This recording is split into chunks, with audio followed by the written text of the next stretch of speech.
درخت میں کانٹے کے ساتھ پھول بھی ہوتا ہے۔ یہی حال انسانی سماج کا ہے۔ سماجی حالات بظاہر خواہ کتنے ہی موافق ہوں، ہمیشہ اس کے اندر موافق پہلو بھی ساتھ ساتھ موجود رہتا ہے۔ ایک شخص جو چیزوں کو صرف ظاہری طور پر دیکھنے کی نگاہ رکھتا ہو، وہ سطحی چیزوں کو دیکھے گا اور زیادہ گہرے پہلوؤں کو دیکھنے میں ناکام رہے گا، مگر جو شخص گہری نظر رکھتا ہو وہ زیادہ دور تک دیکھے گا اور ناموافق پہلو کے ساتھ موافق پہلو کو دریافت کرنے میں کامیاب ہو جائے گا۔ اس دنیا میں آدمی کو کانٹے کے باوجود پھول تک اپنا ہاتھ پہنچانا ہوتا ہے۔ یہاں بیماریوں کے بے شمار جراثیم کے باوجود اپنے آپ کو تندرست اور صحت مند بنانا پڑتا ہے۔ اسی طرح اس دنیا میں آدمی کو یہ کرنا ہے کہ وہ ناموافق حالات کو دیکھ کر مایوس نہ ہو اور نہ شکایت اور احتجاج میں اپنا وقت ضائع کرے۔ وہ ان حقائق سے موافقت کر کے جیے جن کو وہ بدل نہیں سکتا۔ وہ راستے کے ان پتھروں سے کترا کر نکل جائے جو اس کے سفر میں حائل ہو رہے ہوں۔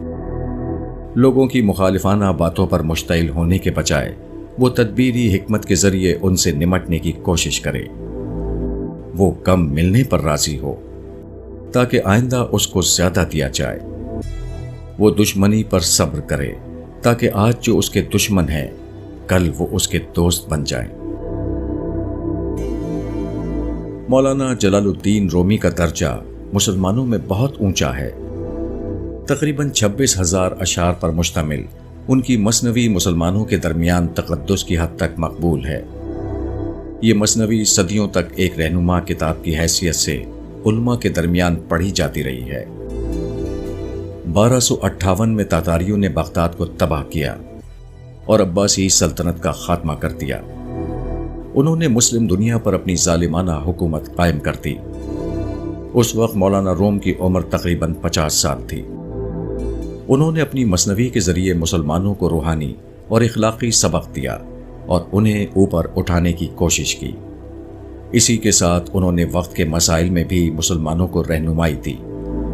انہوں نے اپنی فارسی مثنوی میں حکایت اور تمثیل کی زبان میں مسلمانوں کو بتایا کہ ان حالات میں مسلمانوں کو کیا کرنا چاہیے اور کیا نہیں کرنا چاہیے۔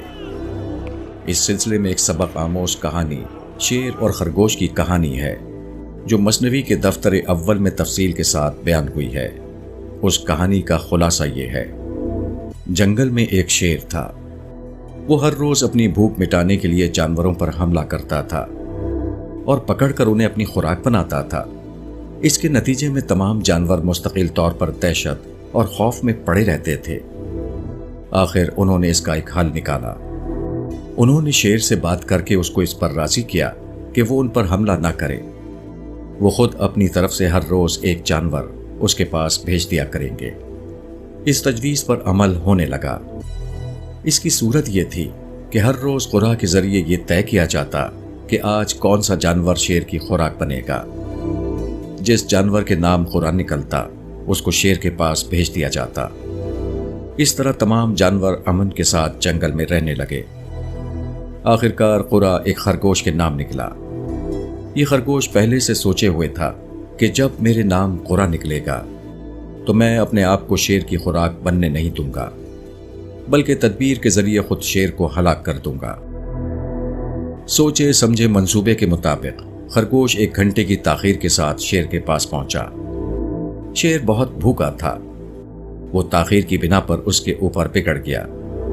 نیز صرف ایک چھوٹا خرگوش دیکھ کر اس کو اور بھی زیادہ غصہ آیا۔ خرگوش نے نرمی سے کہا، جناب بات یہ ہے کہ آپ کی سلطنت میں ایک اور شیر آ گیا ہے۔ جانوروں نے آپ کی آج کی خوراک کے لیے 2 خرگوش بھیجے تھے، مگر دوسرا شیر ہمارے اوپر جھپٹا۔ ایک کو تو اس نے پکڑ لیا، میں کسی طرح بھاگ کر آپ کے پاس آیا ہوں۔ اب شیر کا غصہ دوسرے شیر کی طرف مڑ گیا۔ اس نے چلا کر کہا، دوسرا شیر کون ہے جس نے اس جنگل میں آنے کی جرت کی ہے؟ مجھے اس کے پاس لے چلو تاکہ میں اس کا قصہ تمام کر دوں۔ اب خرگوش کے ساتھ شیر روانہ ہوا۔ خرگوش نے شیر کو ادھر ادھر گھمایا اور آخر میں اس کو ایک کنویں کے کنارے لا کر کھڑا کر دیا اور کہا، حضور وہ شیر اس کے اندر موجود ہے، آپ خود اس کو دیکھ لیں۔